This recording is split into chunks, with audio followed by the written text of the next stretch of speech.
I'm Chris Cyphers, the provost at School of Visual Arts. Thank you. You're wondering probably where the chairs are and the panelists. Well, there are none. This is AI, so no.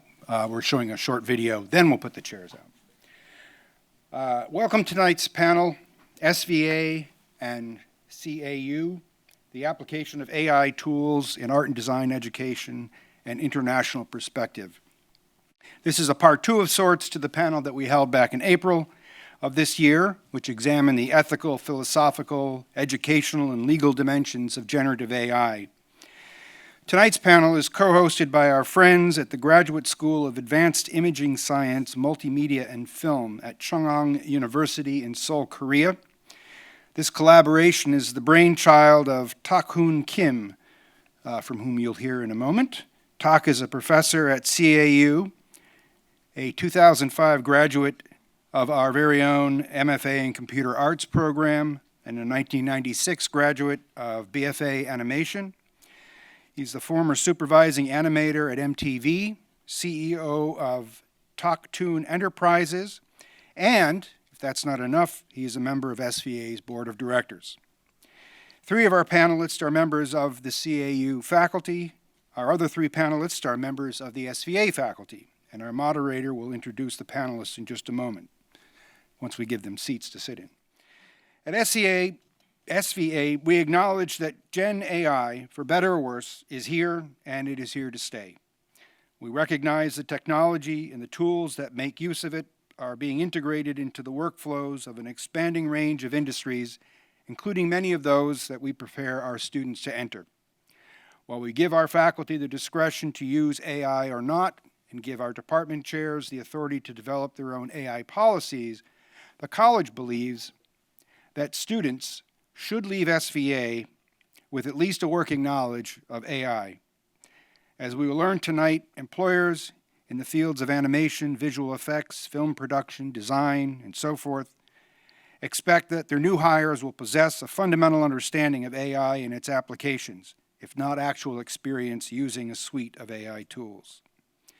Notwithstanding this fact, educators, ethicists, and segments of the legal community in the U.S. continue to struggle with a range of actual and potential implications engendered by AI.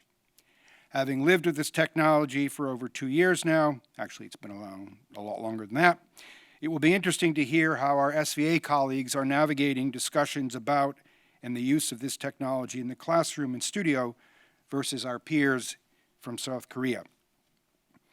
Speaking of which, South Korea is one country in particular that has embraced the potential of AI in a range of creative industries. According to The Hollywood Reporter, from Emmy-winning work on the Netflix mega-hit Squid Game, which gave me nightmares, to local blockbusters like Escape from Mogadishu and such studio tentpoles as The Batman, the South Korean effects sector is thriving like never before. In 2010, only 10% of VFX work in Korea was content from overseas. By 2017, that number jumped to 56%, according to the Korean Culture and Tourism Institute, and no doubt that number has even gone higher since. Before I introduce Mr. Kim, I want to introduce this evening's moderator, Walter Tyler, Senior Video Content Producer for the Office of Learning Technologies. And I must offer my sincere thanks to Michael Severance from the Office of Academic Affairs and Jennifer Phillips, Director of the Office of Learning Technologies, for the very heavy lift that was organizing and coordinating this evening's panel and the 3 workshops our colleagues will be conducting over the next 2 days.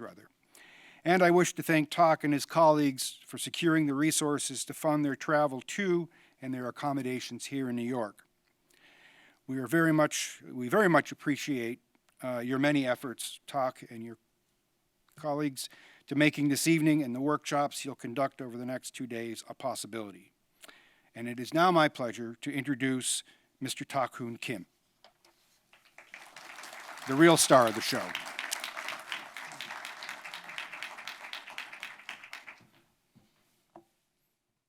Thank you, everyone.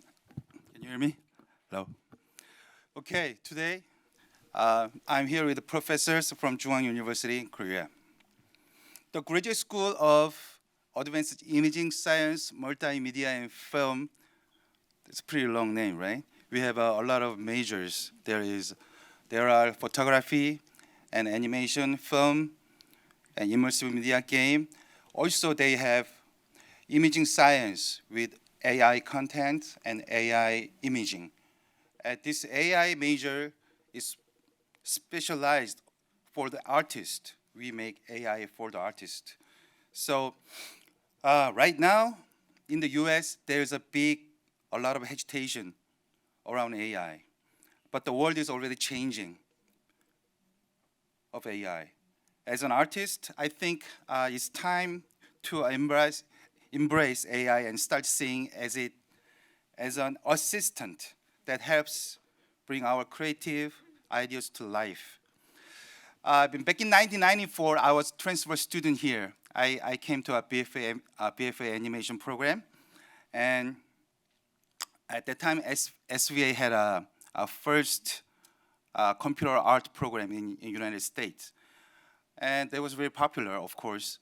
And a few years later, they established a BFA animation, BFA 3D computer art. And because of that, SVA had a few computer labs at that time. And at those computer labs were in the West building, right? And every student from all the department, they had to come to take, because there's the only computer facility. They had to all come to learn the computer there. I remember at that time, some department was kind of refused to put that in the course, but students, they wanted to learn it. The department, they kind of concerned that artists would lose their job because of computers. They have kind of fear, actually, I'm sorry, my English. I've been speaking for a long time. Anyways, but despite that, students, they really, wanted to learn it. So those elective computer courses, they're always full, very hard to get into it. And at that time, we were learning Photoshop 2.0 and Quark Express. I don't know if you remember that program. And at that time, there were only two kinds of people, two kinds of students who existed. One, I've got to learn computer. And the other was like, I'm not a computer person, it's scary. It's like that. But I still can see those kind of people still. AI, I've got to learn AI. AI is scary. But that's not gonna change the exact same stance. That was three decades later. It's now. I also remember that time the Pixar, the Toy Story came out, right? And all the animators, we were all terrified because animators would lose their jobs because of computers. But at that time, the front page of the Pixar, it says, computers don't animate, people do. I think there was a kind of idea that they want to, we've learned how animators should think and use the computers. So today, the conversation that we are having today about AI is pretty similar to that moment. AI is driven by big data. It generates outputs based on data it's trained on. But that's just it. It's working from existing data. So let AI do what it's good at and figure out what AI can do for you and use it to your advantage. AI can help bring your creative idea to life more efficiently, especially with tasks that time-consuming and costly or repetitive, like research or production, your background making, that kind of thing. AI can handle those things, so you can focus on creating animation and films and visual effects with fewer resources. This is great. So all of you here at SVA, AI is a tool that can expand your creative potential. This is already happening in many production studios in Korea. AI is being used to create backgrounds for webtoon and animation. Even the voice actor's voice are being modified with AI to fit, the different languages. The AI era is already here. The real question is how we choose to embrace and use it. AI doesn't create, artists do. AI is here to help you. Thank you.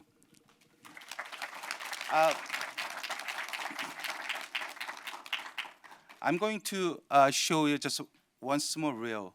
I told my student to make kind of introduction of this panel discussion, and she was asking, can I use AI? Of course, use it. So, some panels from Korea, they speak English, and, one director doesn't. So this is modified in English and AI. So enjoy it, and thank you.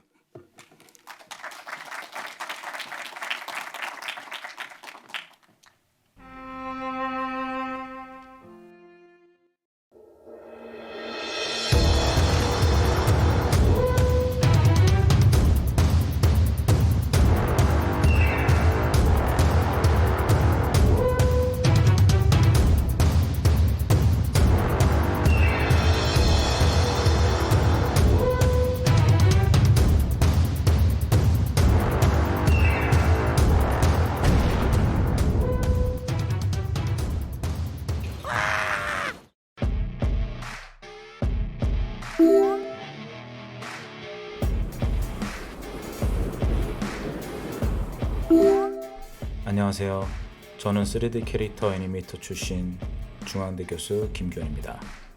With years of experience at Framestore, Cinesite, and Sony Pictures, I now share the knowledge I've gained with Korean students while researching how future workflows will evolve. In the 1990s, the production paradigm shifted from 2D to 3D, and now we are in a transitional period heading towards AI. No one knows how the future will change, so whether you adapt to this time or simply observe is up to you.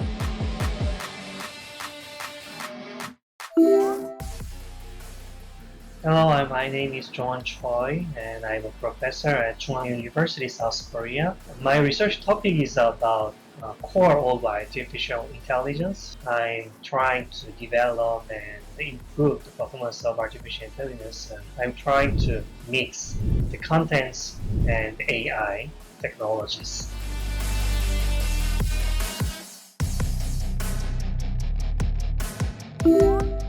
Hello everyone, this is Young Woon Lee.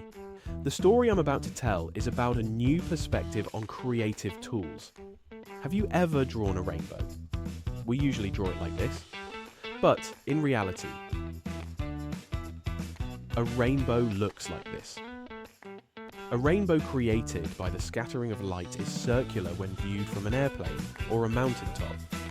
It makes me think that perhaps we're only seeing half of generative AI, not the whole picture. Based on a sociologist's theory, we've already passed the confirmation stage and are now in the diffusion stage. At this stage, the most important thing is whether it's actually useful. In other words, it's about whether it can be used in practical work. Generative AI has moved beyond novelty and has already entered the practical stage. You can see this in the moves of legacy tools. Through this option, I hope you'll be able to see examples of generative AI being allowed in practical work and have a creative perspective shift that allows you to see not just half a rainbow, but a perfect circle. I'll see you at the workshop. Hello, everyone. Thank you, Chris and Tak. Hi, Adam. For your introductions this evening, and Chunghwa University for putting those videos together. As Chris said, my name is Walter Tyler. I am the senior video content producer in the Office of Learning Technologies here at SVA. I am also an alumnus of the college, and I've spent my entire career in media creation, first for NBC and CBS's news divisions, as well as dabbling in various commercial and corporate applications. Now for the last decade, I've had the privilege and pleasure of creating media for our students, faculty, and staff. And all through this, there has been an ever-evolving list of creative technologies that I've interacted with that impact me and perhaps many of you day to day. Before we begin our discussion, I would just like to take a moment to define two terms, and these definitions come from the futurist Bernard Marr and his writing in Forbes magazine. The first one is machine learning. Now, machine learning focuses on building systems capable of learning from data, identifying patterns, and making decisions. And the second term I want to define, just for the sake of our conversation, is the buzzier term, which is generative AI. Now, generative AI goes beyond analyzing data to create new content, be it text, images, music, or even video, that mimics human creations.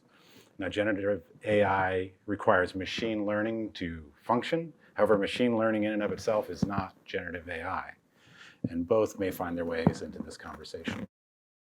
Which brings me to the focus of the evening. Together we will be considering the current application of AI tools at SVA and CAU, approaches to the use of AI in the production of student work and professional practice, and finally, thoughts on the degree to which industry and its expectations for creatives shape curriculum and technology around teaching an ever-evolving technology. Tonight I am joined on the stage by three faculty from our SVA community, as well as three fellow educators from Chung'ang University in Seoul, South Korea, who have traveled here to be with us today.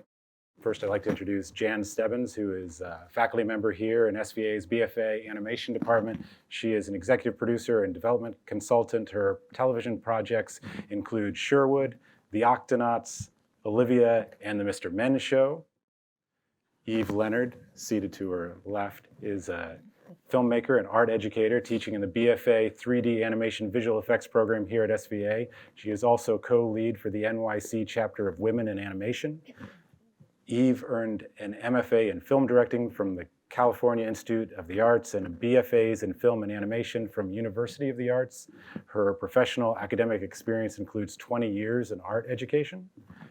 Adam Myers, seated to her left, teaches in SVA's MFA Computer Arts and BFA 3D Animation and Visual Effects. He is a producer and production artist and gets the award for the most succinct bio tonight. Bringing things around the other direction, we have Jungwon Choi to Jan's right. He received his PhD from Seoul National University, and he is the head of video engineering program at Chung'ang University Graduate School of Advanced Imaging Science, Multimedia and Film, and is a participating professor at Chung'ang University AI Graduate School. He is developing technologies to prevent the misuse of AI, focusing on deep fake video detection and AI lie detection, both obviously very important. He is also working across platforms to assist in content production and efficiently digitizing cultural heritage. Next to Choi is Kyu Young Kim, or Q to his friends and to us tonight. He graduated from SVA's MFA Computer Arts program. He is a professor at Chung'ang University Graduate School of Advanced Imaging Science, Multimedia and Film, and an animation director at Studio OTQ. He has worked as a senior animator for Sony Pictures Imageworks, Cinesite, and contributed to feature animations like Spider-Man Into the Spider-Verse, Smallfoot, and The Addams Family. And here at this end is Young-Un Lee, who majored in industrial design and content design. He is an adjunct professor at Chung'ang University Graduate School of Advanced Imaging Science, Multimedia and Film. He is CEO of the architectural visualization company H3ECO and CEO of Studio Gauge, which handles concept design and visual direction for animation and games. He has worked on over 400 animation designs, game works, and short films. And I want to welcome everybody here who is joining us here this evening. And with one last introduction, our translator, April, here on the end, who's going to help us where translation is necessary. But thank you all for joining us this evening. If we could get a quick round of applause for our panel. There are a lot of us up here tonight. As a starting point, I wondered if we could just go down the line and have each of you briefly comment on how you've seen AI used in your professional practice over the last year. Lee, could we begin with you?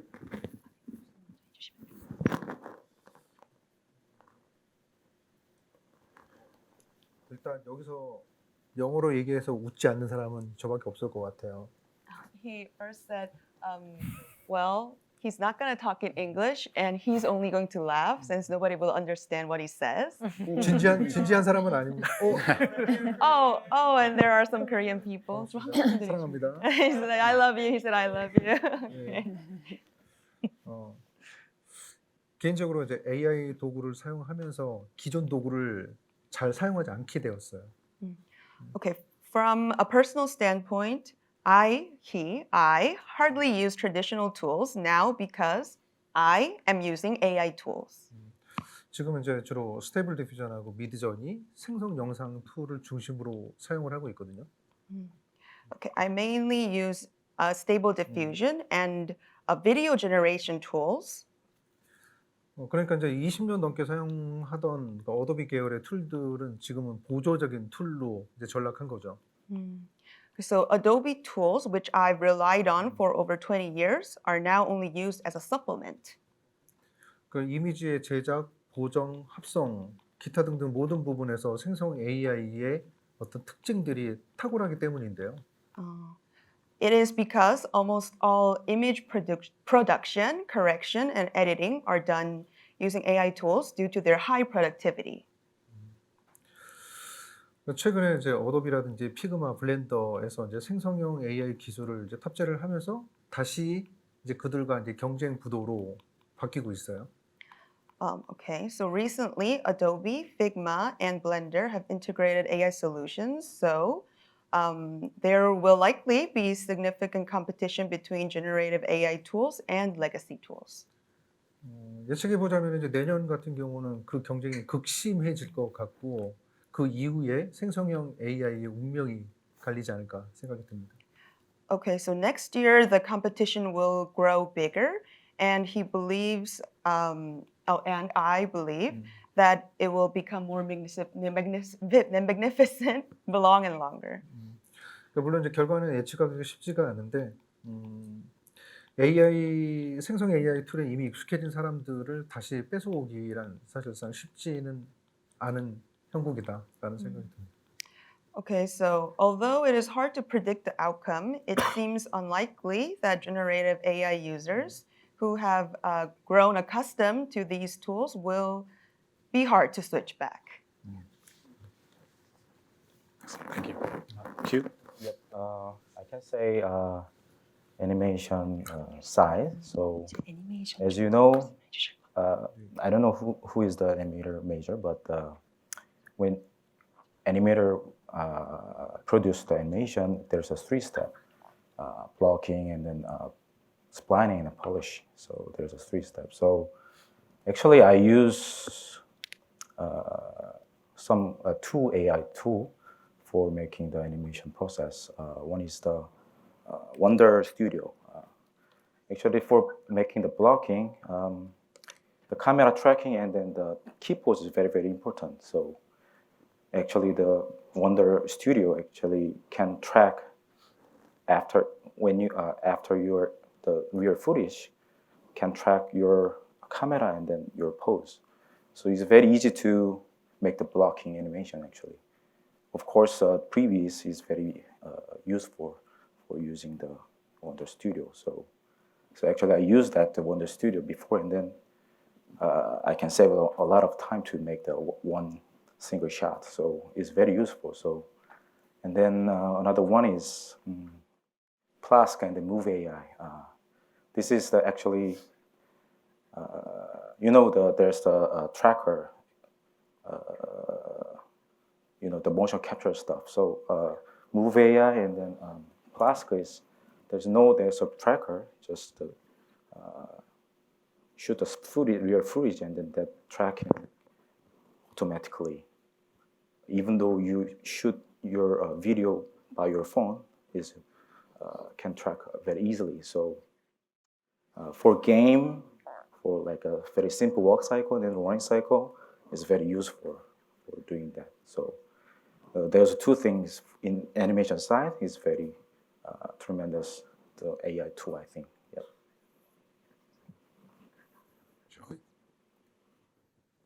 Yeah, actually, my major topic is AI engineering. So, as you may already know, AI engineering is based on the code programming. In the case of code programming, actually, the ChatGPT is best tools for the generating the programming. With the ChatGPT, we can build the program very simply and quickly. Actually, before about 5 years, I couldn't make my own program because of due to my duty. However, in these days, with the help of the ChatGPT, I start my programming and all my research, even with the duties. That would be the point of the ChatGPT and the AI tools, I think. Actually, with the AI tools, we can reduce the burden of some programming, and for very simple programs, the ChatGPT can build their own programs. And with the mixture of the programs, we can make my own program for my purpose. And ChatGPT, and yes, actually, in the case of ChatGPT, we can make some helpful for the revision of the scripts, or for sometimes we can make some very simple framework designs for describing my own research. And yes, for maybe making some design and some very simple programs, that will be very helpful tools for me. Yes, thank you. So in the development of animated TV shows, I've seen AI be used a lot recently for developing the look for pitch books. So doing logo design or background art or concept art for characters, we're seeing that more and more, especially among independent creators who don't have the resources to hire artists. So the level of pitch material has really gone up for those folks in particular. I also see a lot of ChatGPT used for condensing some original ideas, again, in the writing of pitch materials. You know, sometimes you'll have a whole script written, but writing the, 5-sentence, 6-sentence paragraph synopsis is really challenging for some people. So ChatGPT comes in handy when doing a lot of text condensing and editing. So it's been interesting. On the series production side, most of the studios I've been working with are still figuring out their policy. One of the larger studios came out and decided that they would never show, they might use AI for brainstorming purposes when it comes to visuals, but they would never show any AI-generated images to clients. Because for them, that was where the line was. So it's definitely still evolving in the TV series development and production world, but particularly for independent creators, it's been a really big boon.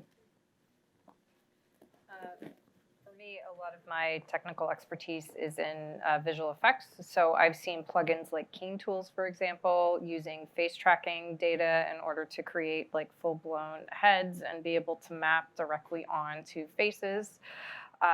In terms of content creation, using a lot of the generative tools in Unreal Engine to do vast terrain building just with a click of a button. So using the data set of their own library with Quixel Megascans and being able to be like, here's an entire forest terrain just by kind of gliding it through. So that's the more generative form that I've been exposed to. And of course, with the plugins is the more machine learning type of tools. I've seen it a million ways. So lately for digital acquisition, so we need to get 100 buildings, so we can generate 100 buildings and use that. We use Stable Diffusion, like I was saying before. We use the Keen tools for machine learning quite a bit. During COVID, which we all want to forget, I did a documentary where I went through 12 hours of footage to find the 90 minutes for the story. And I cut a lot of ums and repeat sentences out. The same director came back about 6 months ago with 7 hours worth of footage, and I did it in maybe about 4 days, just through machine learning. It was fantastic. It was a month and a half during COVID. I mean, I had nothing really to do. I had stuff to do. So the Keen Tools Copycat is a fantastic thing for rotoscoping. We've been using that quite a bit.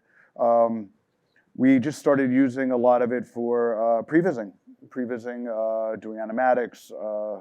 Let's get our ideas out. Because one problem that we find is a lot of the artists, I got an idea, well, what is it? Let's type it out. Let's build it from there. So we're getting a lot of previs stuff out of it, the way with that. Me as a personal artist, I still sketch. I still am a human. But a lot of my doodling comes through Stable Diffusion and all that stuff, just to get the initial idea out. And then I make the determination whether I want to go stay digital with my digital diet, or I want to take it to an analog sense for my own personal use. And yeah, in 2D, 3D, and animation purposes, obsessed with Stable Diffusion and Gaussian splattering and acquiring 3D models in the world. There's just so many things that are cool about this. I'm there. Now, how do some of these experiences with AI translate into the classroom? Jan, could you talk a little bit about your experience with your class? Sure. So I teach a class called Developing the Animated Series. It's pretty much what it sounds like. Each student develops their own animated series and puts together a pitch book that's ready to pitch by the end of the semester. When AI really broke out 2 years ago, I looked at my syllabus and sort of really had to evaluate every single assignment to see if the use of AI would sort of impact the purpose behind that assignment. So for instance, for the midterm project, it's a research paper. They need to research the media landscape to understand the difference between streaming and broadcast and cable. And then they have to decide on 3 companies they would want to pitch their show to, and then evaluate their show, the strengths and weaknesses of it compared to that studio. So the purpose behind that assignment when I first developed it was to basically teach them to do that intel gathering that they'll need to do if they ever do want to pitch a show, right? You want to know who you're pitching to, you want to know what they have in production and development and so on and so forth.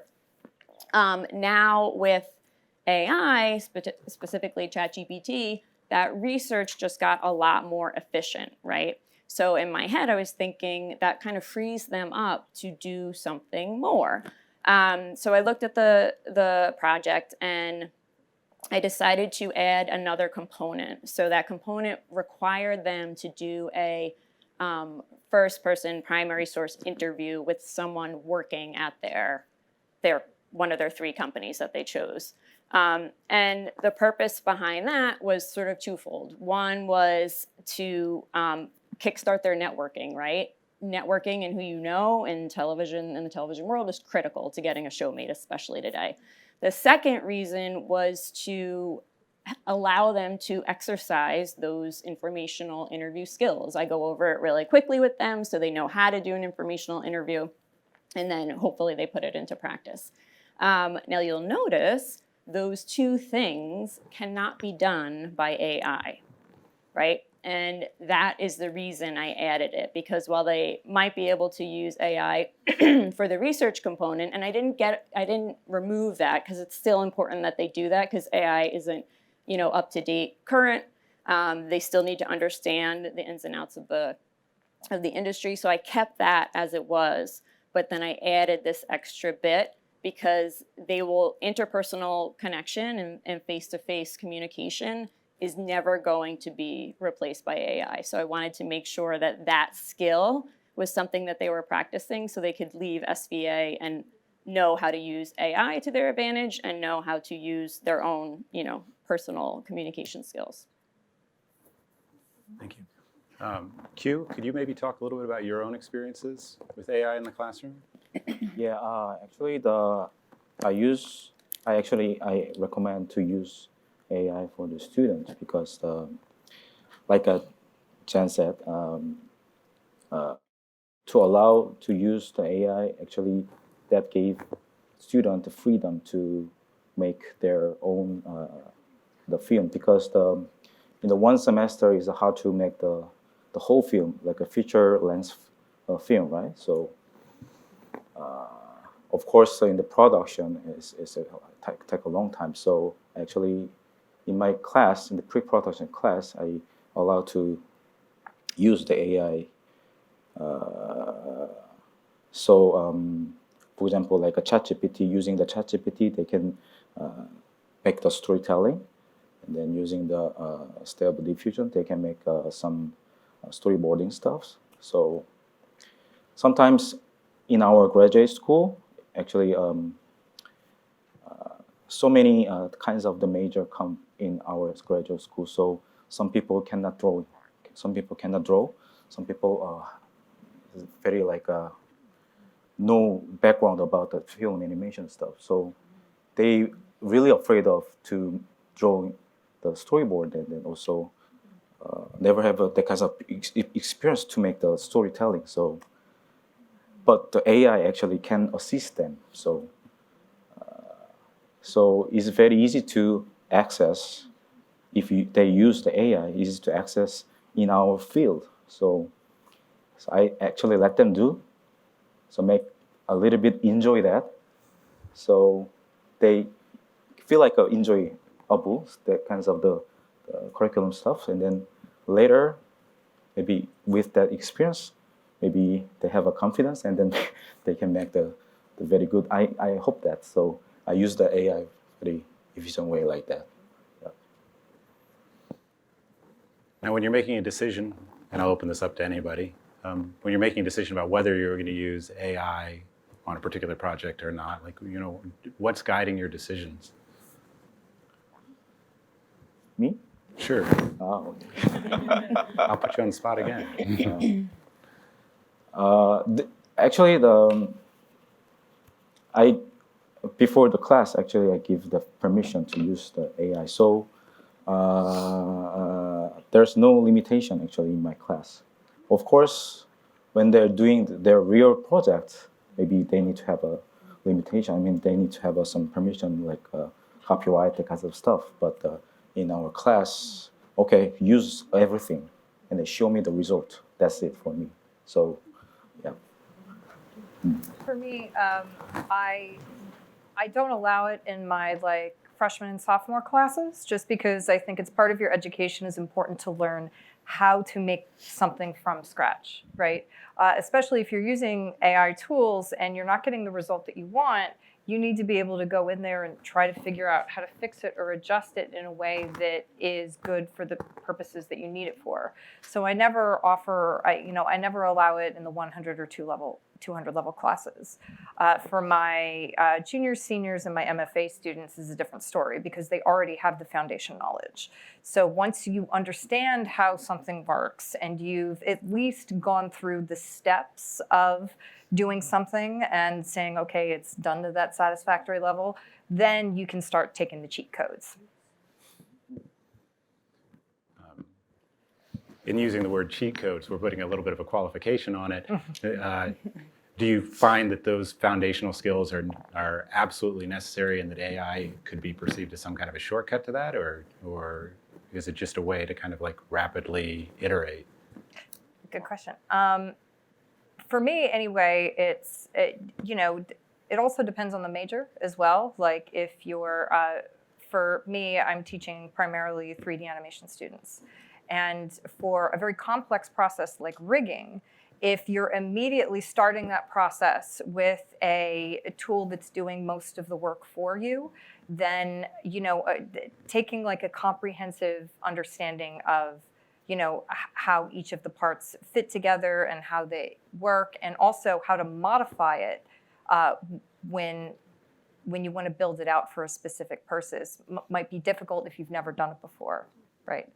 If you've just picked up a tool and you're able to run it through a program and get a result, then you're only creating work that is limited by the way the program is dictating it for you.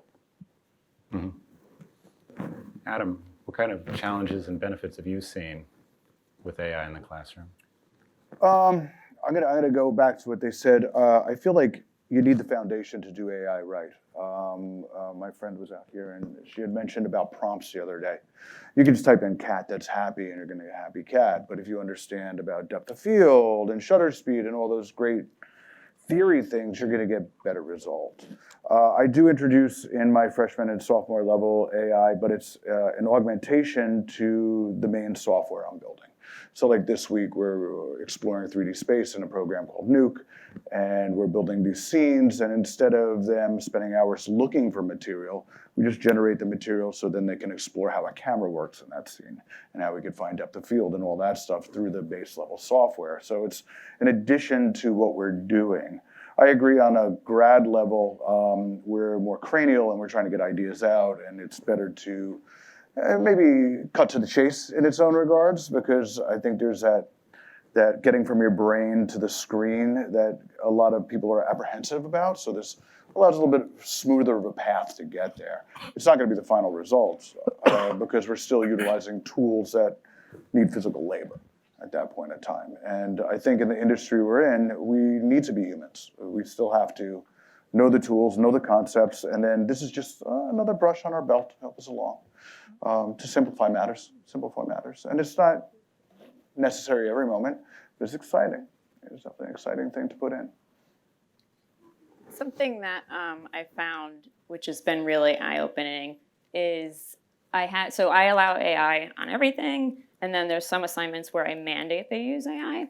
And the reason I do that is because I like them to see what the limitations are. And it's really interesting because from the beginning of the semester to the end, they're able to pick out which pieces of writing were written by AI, which I found really fascinating because there is a tone of voice, there's a lack of specificity, and I think that's also useful. Like, they need to learn the limitations, at least as of today. That's going to change tomorrow, so that they know, how they can take the tool but use it as just one tool in their toolbox, like you said. Choi, have you had any particular challenges or benefits that you've seen in the classroom use? Yes, of course. Actually, as you already know, my major is AI, so AI students are very familiar to the usage of AI. So I think it is impossible then not to let them use the AI. So, but anyway, in my cases, I do not allow to use AI for the first grades in graduate school. Actually, when they do not have exact good foundation knowledge for the AI or programming code, actually the AI is not perfect. So sometimes they fail to build some codes, or of course the program can work, but in the program can run in the wrong directions. That can make some very serious problems for their own research. And in my cases, one of my graduate school, for their own first projects, he used some ChatGPT to build their own programs, and he found the errors from the ChatGPT programs after the 6 months, and the 6 months goes to trash cans. Actually, that makes his graduation delayed, and they made a very critical problems actually. And after that, I do not allow the usage of AI for the guys who do not finish their own project. And that would be the very critical actually. That would be the problem. I think you may already know about the hallucination problem of AI. And in the case of the programming code or some scripts, they made some very weird codes. It runs, but it goes to wrong directions. And if he doesn't know the exact code operations, that can make some serious problems, I think. And after that, I think the AI tools can be helpful for the senior guys, and they can build very simple programs, and they can check the operation direction of the programming code. And then the programming efficiency and the research efficiency would be very advanced. But before that, the AI tools can be very dangerous for the junior guys, I think. Yes. So in talking about hallucinations and talking about the human factor and hearing the quote from the introduction from Pixar and how important humans are to this, because we talk about these things being used as tools, how do we think about protecting the foundational skills that we want them to be able to have, we want our students to be able to have, that helps them identify when something is not going the way they expect it to? Well, actually, in my cases, for my the assignments of my lectures was transferred for as the kind of critics. Actually, before the the launch of ChatGPT, my assignments, many assignments are based on the summarization of the paper or some study flows.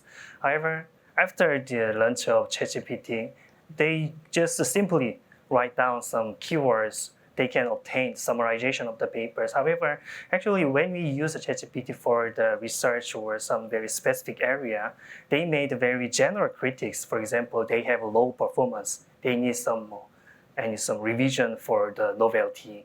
There is a very general one that is not the specific critiques, and I made some assignments for that.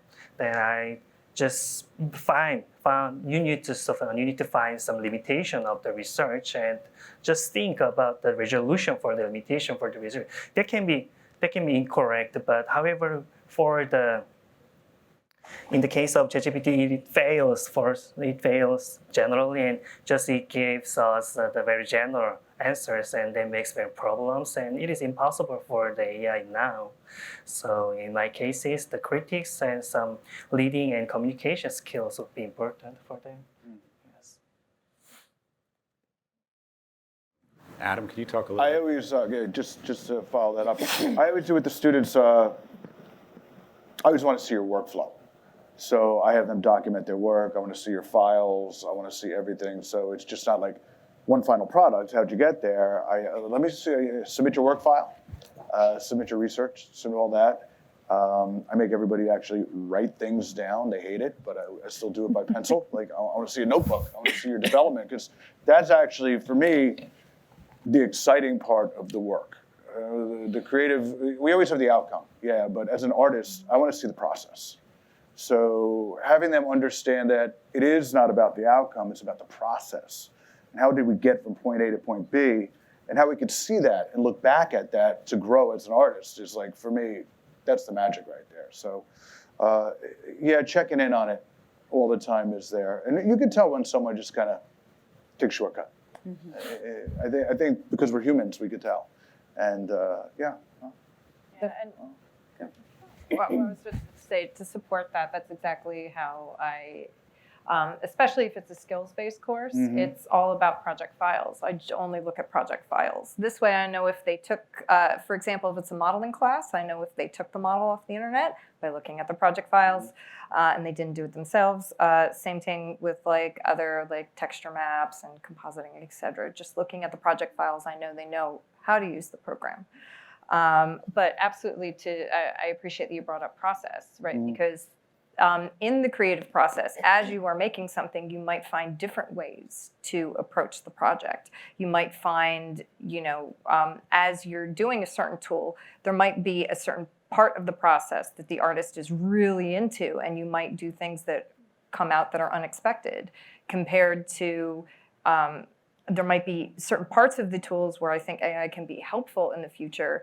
If there's a certain part of the process for the artist, it just doesn't click with how their brain functions, then those AI tools can be beneficial to the process, because if it's inhibiting you, preventing you from finishing the work, that might be an important tool to use. But coming back to the original question, yeah, I always look at project files.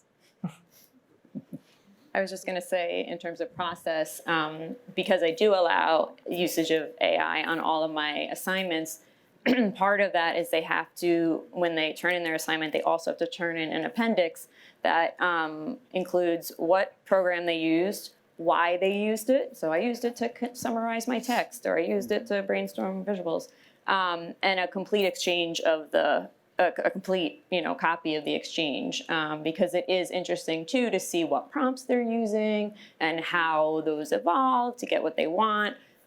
So that's been helpful too, because A, it's all very transparent because I don't have work files I can look at, and B, sometimes the conversation comes up amongst the class. If I see something really interesting, I'll bring it up so the class is aware too of how that usage of AI worked really well or didn't work really well.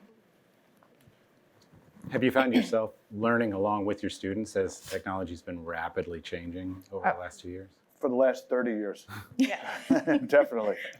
Every year here we are with AI, but like he was saying earlier about computers coming on the scene, internet coming on the scene, all that stuff. We're constantly learning and expanding. Right now it's a big time because there's a lot going on. So keeping up with it is, it's a full-time job at times. Yeah, definitely. Professor Lee, could you perhaps talk a little bit about some of the stuff you're doing seems to be right on the bleeding edge with Stable Diffusion, and things are constantly evolving, constantly changing. How do you keep up with all of it? And how does that filter into your classroom teaching?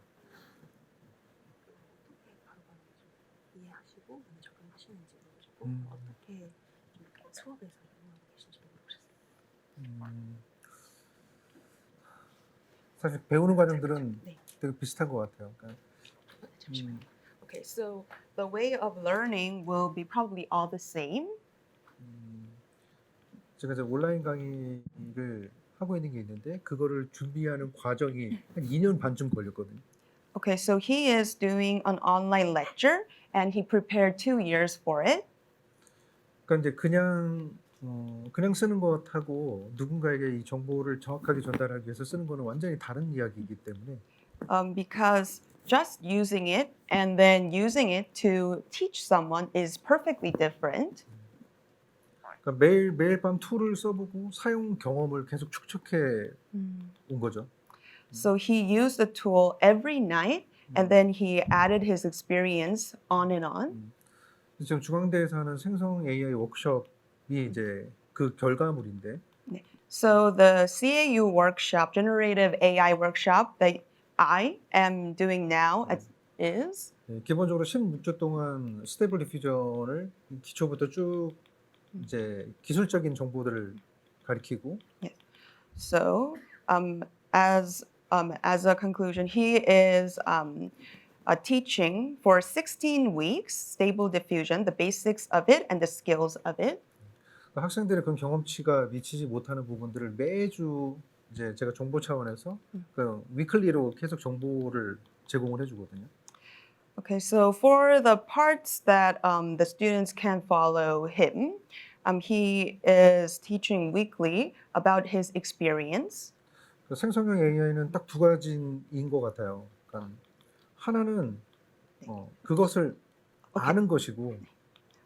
Okay, so I think there are two ways about generative AI. One is knowing it, and 안다는 것은 그런 툴이 있다는 존재를 아는 것이죠. So knowing it, actually, what he means by it is that it exists. 또 하나는 그 중에서 가장 나한테 필요한 툴을 직접 써보는 거예요. And the other one is using the generative AI tool that is most important and needed for myself, whoever you are. 그런 관점에서 수업을 진행을 하고 있습니다. Yes, and I am doing the lecture, yes, based on what I said just right now. Thank you. As you are sharing this information with your students, as you're deciding what assignments you're going to be doing with your students and what tools you're going to be having them use, what kind of feedback are you getting back from them?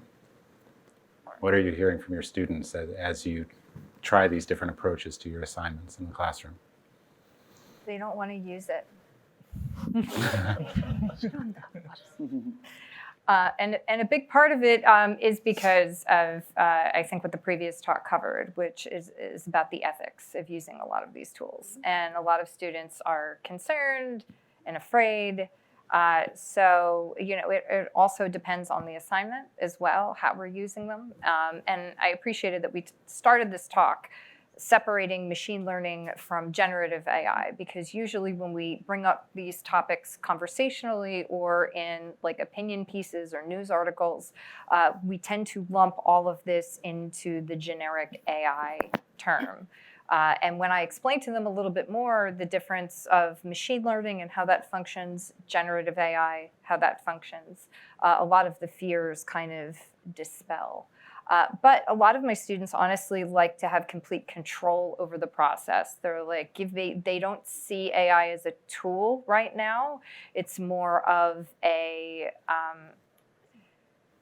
I don't know a correct comparison, but they see it as almost like Lego blocks, where you're limited to the size and shape of the Lego blocks, but you can make it, you can build it into anything, but at the end of the day, it's still a plastic brick, and that's what my students are stuck on. Is I want to make something out of dirt or clay, or I want to sculpt something really different and interesting with different textures, and they feel that having control over the process allows them to get there. All right. That's their perspective. Choi, I see you nodding. What are you thinking? Actually, I entirely agree with that. Actually, in the case of programming, actually we can separate the types of programmers by two. The first one is architecture. It is very similar to architecture Lego example. The architecture design or separate the large program for our purpose by small programs. That is called modularization. And for the modularized programs, for the junior programmers, our developers are finish it, the functions or modularized programs. And when the entire programs are integrated, the entire large programs can be developed. Actually, in the case of AI era in these days, the small modularized programs can be built by some very simple ChatGPT and very several, a few junior programmers. However, in the case of architectures, it is impossible to replace by the AI actually. But with the purpose can be different from the users or some clients, and for the purpose, and we can design very various direction of the. We can use, as he said, we can use some very various types of materials for the programs or for the other directions for the programs, and we can improve some efficiency when we use some materials, and that would be the very important work for the architecturists, and it is impossible to replace the architecture in that yet. And so I want to develop their potential to be project leaders for the students actually. So in these days, they are very small. Actually, in the previous era, actually we can train the architecture, the role or the potentials from the senior architectures during their junior programmers. Actually, it becomes almost impossible, and they should be project leaders directly after the graduation, and that can be a very chance for them. And so for that, I think their communication skills and their own project leading skills, that will be very important for them. Yes, yeah, that would be very similar to our programming. Also, yes. I think it's to chime into kind of what you were saying, like your students, they're out. Yeah. I think it's knowing your audience at that point in time. I notice my undergrads are very fixated at all they want to really do is 3D model and 3D animate, and that's their thing, and that's cool. But I had a conversation about 2 weeks ago with a freshman group, and their trepidation on it was the legality of it, which I was like shocked. Like these 18-year-old kids are like, oh, well, it's legal, we're stealing art. And we were just doing Adobe. So Adobe owns all their stuff. So it's not, they own the stuff, it's legit if you do it there. If you start doing other programs, it may become one of those things. But I mean, I remember 20, 30 years ago when the internet kicked in, taking an image offline and using that. What's the morality of it? But the kids are more than happy to pull an image out, throw it into a document. But when they do an AI thing, it's like, whoa, this is wrong. So where's the balance there? I find that my grad students are more open-minded to do that, and it's how you introduce it. So I'll do, like you were saying about going out and communicating. I do a group project where all right, what's the story? What's the characters? Let's get a script written. Let's edit it a few times. All right, let's do a shot list off it, and then let's generate some characters and see where it comes within a 2-hour period. So the quick turnaround actually builds like a team building thing at that point in time. So it's not really the AI thing, it's more about the human aspect of it. Because it is art school, people are a little laid back, so break those walls down.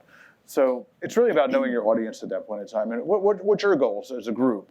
And if this group is just here to learn how to do 3D, all right, then we got to learn those tools. Is this group for visual effects? Okay, here's the tools. let's see how, like, especially with VFX, how this can help us with rotoscoping, how this can help us with model making, and it's an option on the table. It's another thing.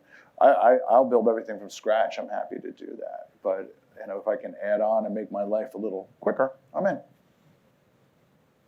Looking at larger industry trends, a lot of you work in animation, visual effects, computer art. As you're seeing what's happening in the industry, like how do you think about the necessity of learning these tools for your students? Is it something that they really have to have? Is it itself becoming a fundamental skill looking forward? I'd say absolutely. I mean, it's here, right? Like, I think a lot of people are still playing defense, and that's not going to help your student get anywhere. So I think it's really, really critical, and I think actually that will give our graduates a leg up, right? People like my age are a little behind the ball on technology in the same way that, students coming out of school 6 years ago knowing Harmony were really well positioned for jobs because some older animators weren't, didn't have the time to devote to learning a new program. So I think AI could actually be a real help to our students, but we all just need to support that. Well, yeah, and it's all about speed, right? So if a lot of these tools are making production more efficient, in our industries, they are for-profit commercial industries, right? That's what we're training our students for. So if the industry is, if I can get a product faster to market, you need to be on top of knowing the tools because that's how it's going to be done professionally, right? I want to save a little time at the end for audience Q&A, but before we get to that, maybe we could hear from each of you again about what is your feeling or impression of where all this is headed? Where do you think that all of this is headed? Actually, Sure. in my case, it's very ironical scenarios. As you know, AI kills the AI researchers. Actually, there's important things, yes. When we make the advanced AI, many AI researchers and programmers lose their jobs. So there is this very ironical points, but there can be another point, the direction that can teach us some very new directions. And of course, they can lose their jobs after actually many graduate school guys cannot find their jobs after the graduations because of them, because many the architectures, the junior programmers not the size of job position for the junior programmers is not sufficient for the AI graduate school students. That'll be the problem, but they can build some very interesting points. Actually, they should become kind of a project leaders or their own research leaders after the graduation directly. So they should make some own company, or they can join to the startups. And with the advancement of the AI, the many types of AI service appears, as you already know that, and there can be another chance for them, I think. And yeah, that would be actually in these days, for my graduate students, I emphasize the points of the points of the communication skills and the project leaders, and that would be very important for the new AI era for them. Yes. Yeah, in my case, like Tak said before, I think the AI is just assistant for us. So we can learn. We have the evidence from the past. So the first paradigm was the 2D animation before, and then after that, it transferred to 3D animation and stuff. So that time, we lost a lot of job, like in between drawing, animator, that kind of stuff. But after 3D, the technology getting better. Also, used to have like a UV mapping artist stuff, but we lost that, right? So that kinds of stuff. So, and then also like used to have many kinds of the rigging artists, but now there's a setting machine to make automatically the rigging stuff. So I think here's the thing. Yeah, so artist actually becomes to be more like a directory, the position, I think. So after, maybe imagine you're the director and then you're own your company, and then you are using AI for your employee, right? So you can use your AI for your employee, and then of course for even though you're a director, you have to know everything, like not everything like a detail about, but overall you have to know. For example, AI did something, but if you have the kinds of decision, your project will be wrong, right? So you have to decide which is good or which is good or not. So that means you have to learn more fundamental stuff.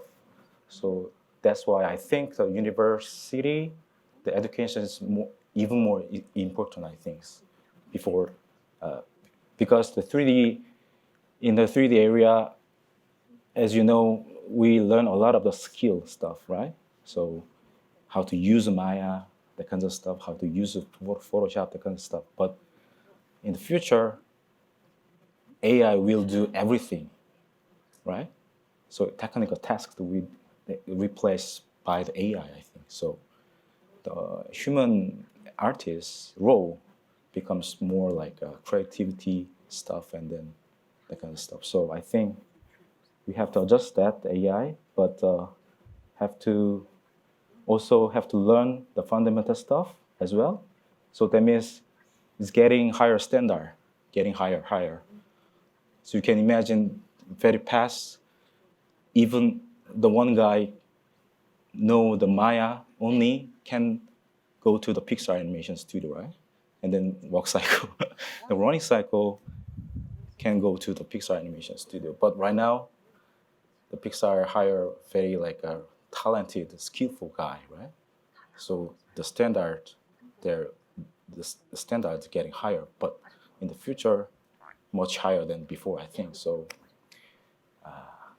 the university side and this is very important, and also the student side is very important, I think. So. Yep. Professor Lee. Sorry. 네, 생성형 AI를 좀 장기간 좀 다뤄보면서 드는 생각이 하나가 있어요. Okay, there is one thought in my mind as I used generative AI in the long term. 창작 행위는 숙련자의 몫인가? 따로 그냥 딱 떼놓은 숙련자여야만 창작 행위를 할 수 있나? Okay. 라는 물음이거든요. Okay, the question is, can only people who experienced a lot of generative AI can do the creating? 저는 이제 25년 가량 이제 컨셉 디자인을 해왔지만 이 프로덕션 환경에서의 컨셉 디자인은 어떤 방향성을 갖기 마련이거든요. Okay. So, I have done concept design for 25 years, but in the production, it always has a direction.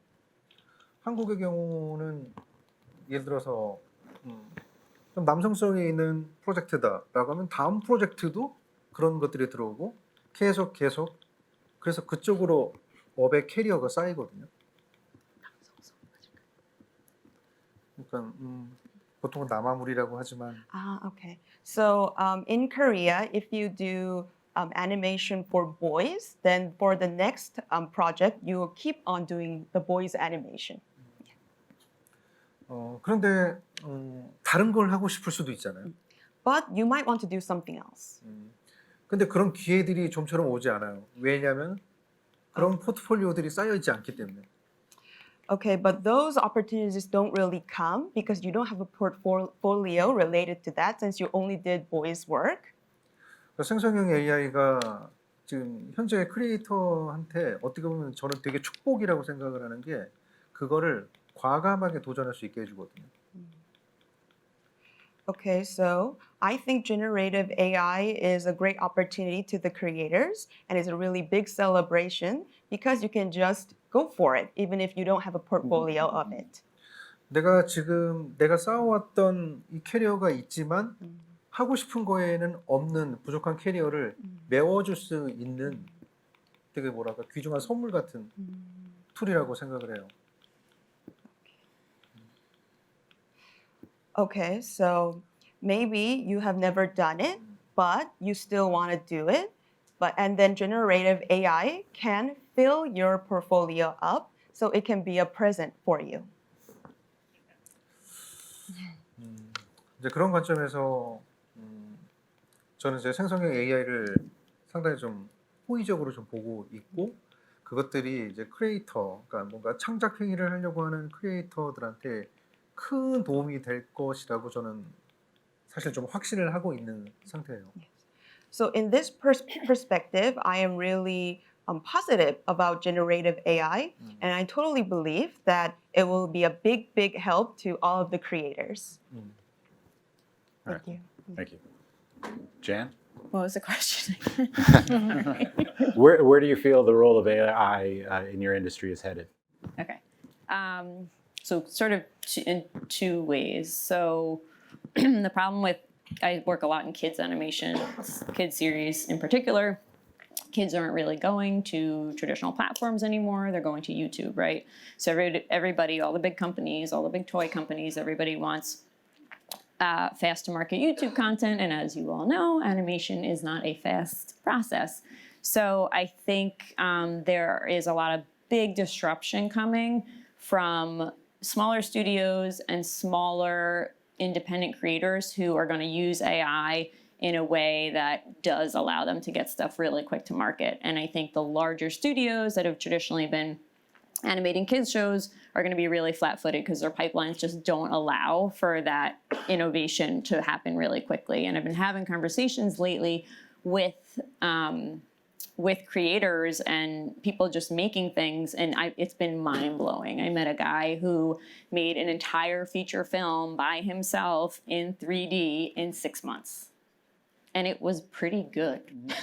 Like, blew my mind. And when I heard that, if I were a big, traditional studio, I would be really scared.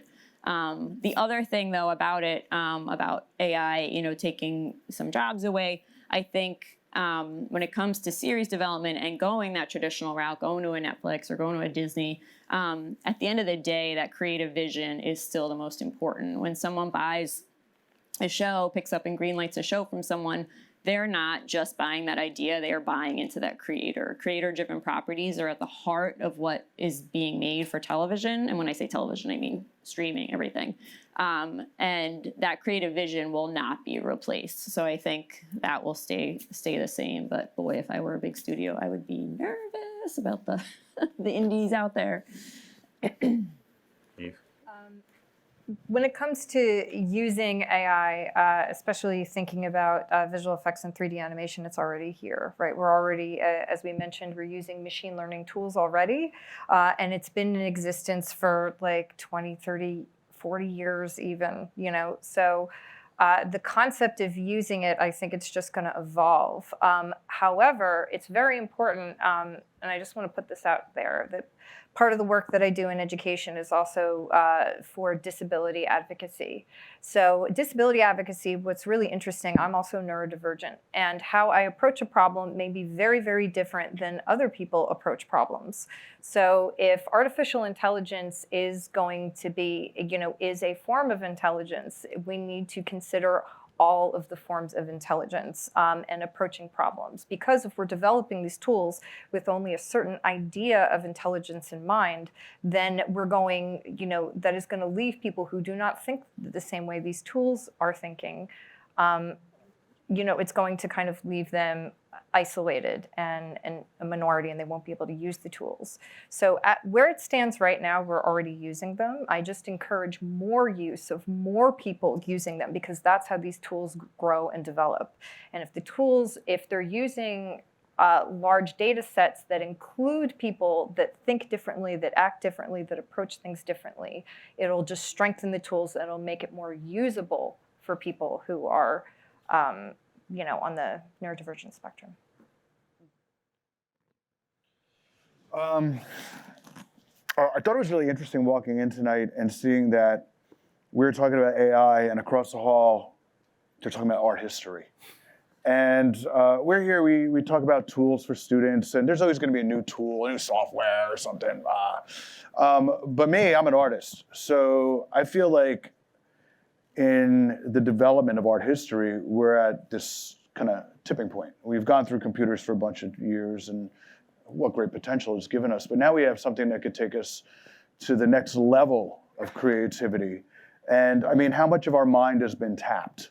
How much of space have we explored? How much of the world have we explored? If this allows us to explore as an artist creativity and take us to a whole new level, that's fantastic. So I'm all in. Maybe it'll be evil. I don't know. I'm a sci-fi guy. Maybe the sun will flare and then, we're back to sticks and stones. I got a pencil. I'm good. But I think we have something ahead of us that we're going to tap into that can make us as creative people even more creative. And it's really exciting to see what will happen. Obviously, there's moral things that go on. That's with everything, though. I mean, think about the internet for a while. Think about TikTok. Think about, I'll stop. Think about writing. But I'm excited to see what it does. We do have to care about our students and what they do. And you have to know your audience. How can we help them find these tools to find their creativity? That's the one thing I always say. We come to art school to die a lot because it's just about tools. It's about tools. But I'm an artist. How do I be creative? Well, let's nurture that tool belt right there and see how we can grow. And I think we're at a moment in time where we have to look at our tool belt and see what we can do with it and make our students better in the world. I mean, if they get a job, that's great. But if they make great art, that's even better. Because then that's the legacy. That's art history right there. And it's like fast fashion. I mean, if IT pumps out a lot of people that make the same stuff, I mean, then that's with art too. So how do we take it up a level? How do we, who are the next Picassos coming out of us? Who's the next Dalis, Rembrandts? They could be AI people. Who knows? We'll see what happens. But you still got to be a human. All right? I like you. All right. I think we still have time for a couple of audience questions, but first, if we could have a round of applause for our panelists.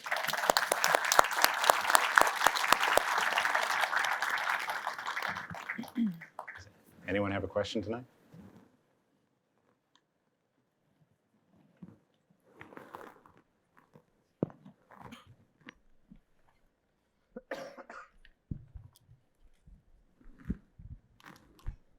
Hi. First, welcome to New York. I'm happy to see you guys. 뉴욕에 오신 거 환영합니다. And listening to it, from last year, I had a project that designed about what will be 2034, with AI, the world, how will it be? So I built up a vision glass that you are wearing in your ears, and then every vision is flowing in your face and stuff like that.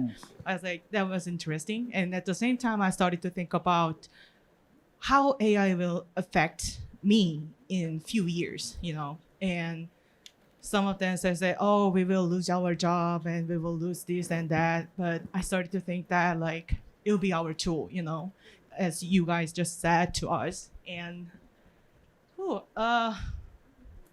and at the same time, after that, I started to think about will it change our value, as a designer or as an artist?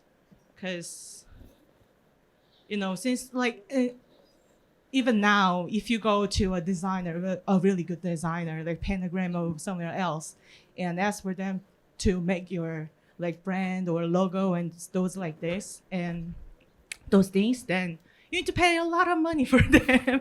But if you go to any bodega stores, ask them to make your logo or advertisement and stuff like that, you don't need to pay a lot of money as much as you pay to the Pentagram and stuff. So do you think it will be just like that, or it will be changed or something like that? Because if you know how to use AI, then everything will be changed. That's what I think. So I was curious about the value of a designer and artist.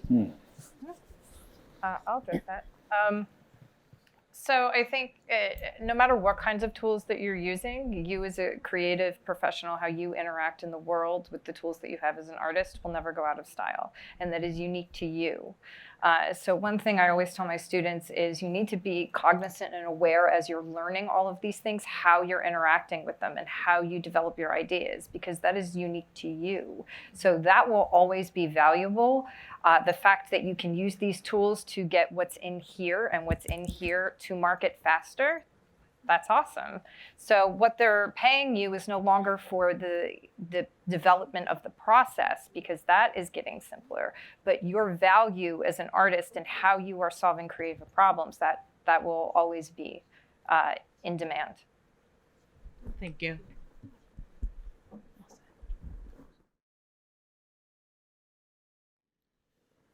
Anyone else have a question, Stephen?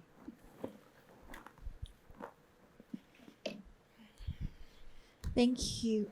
Thank you. First of all, thank you for the interesting discussion. And I have a question about like limitation of AI. Like, before AI appeared, like first when AI was learning, they learned from the human artworks or human outputs.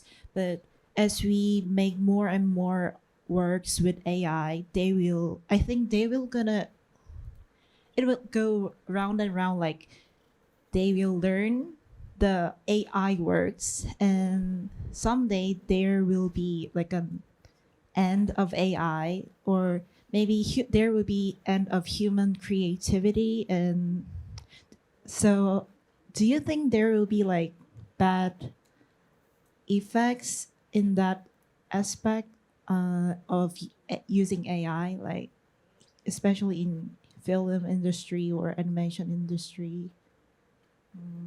Yeah, I'm afraid of that. But yeah. Yeah, sure, of course. That seems like it's self-feeding at that point in time. There was a great TED Talk a few years ago about clickbait and how it steers you, the algorithms for YouTube steer you into these like chasms of negative things for your kids, because I'm a parent, so we take care of that.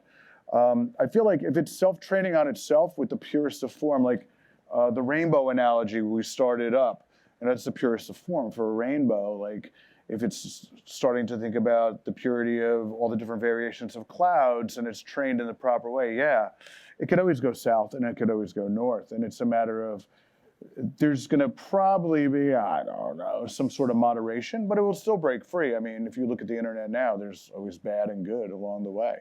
I mean, they know what you are into right now. You turn that phone on, they know that you like to go shopping. So we're already there. This is just going to be an extension of it. Could it go bad and be really evil and influence the world? Well, we can always pull the plug on it, hopefully. Hopefully. Thank you. One more over here. Hi, my name is Todd. I teach artificial intelligence at the School of Visual Arts here in the continuing education department. I'm concerned, thank you all, by the way. I'm concerned that we are not having the right conversation.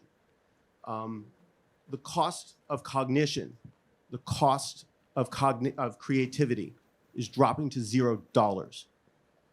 What concerns me is that if you are a student in this institution and you've got 1, 2, 3, 4 years between today and the day you graduate, what job do you think is going to exist for that student?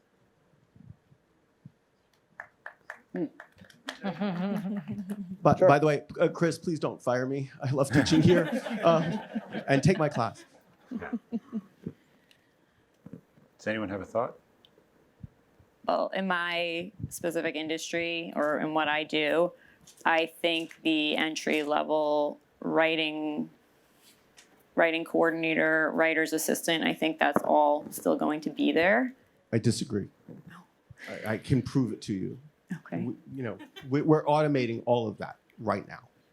I don't think so, though, because a lot of those roles are helping a head writer find solutions to take into account all the different notes from the different stakeholders and what the creator of the show wants and what the writer is trying to get. And I think it takes a creative brain. I think AI could give possible solutions, but I think it will still require that person to help.